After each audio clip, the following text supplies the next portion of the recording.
Hi all, பணத்தின் பரிணாம வளர்ச்சி பார்க்கலாம். பணம் அப்படிங்கிற வார்த்தை வந்து எதுலேருந்து பெறப்பட்டிருக்கும்னா, ரோம் வார்த்தையான மொனேட்டா ஜூனோ அப்படிங்கிறதுலேருந்து பெறப்பட்டிருக்கும். இது வந்து ரோமோட பெண் கடவுள். ஓகேங்களா.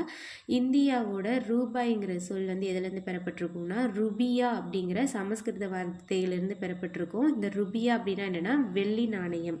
நவீன நாணய முறையின் தந்தை, அதாவது நம்ம யூஸ் பண்ணிட்டு இருக்க இந்த நாணய முறையோட தந்தை யாருன்னு பார்த்தோம்னா ஷெர்ஷா சூரி அவங்க தான்.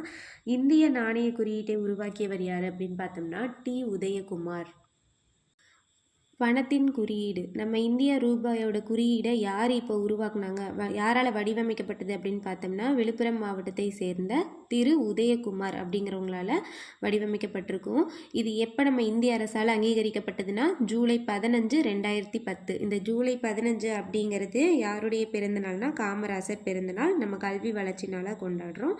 உலக இளைஞர் திறன் தினமாகவும் இந்த ஜூலை 15 இருக்குது. ஓகேங்களா. பணம் மதிப்பிழப்பு 2016 நவம்பர் 8 இந்தியாவில் இந்திய அரசாங்கம் வந்து கருப்பு பணத்திற்கு எதிராக பணத்தை மதிப்பிழப்பு செஞ்சாங்க. அந்த 500 ரூபாய் நோட்டு 1000 ரூபாய் நோட்டெல்லாம் செல்லாது அப்படின்னு அறிவிச்சிருப்பாங்களா 2016. அது எப்போ அப்படின்னா நவம்பர் 8. எதுக்கு எதிரானா கருப்பு பணத்திற்கு எதிராக. ஓகேங்களா.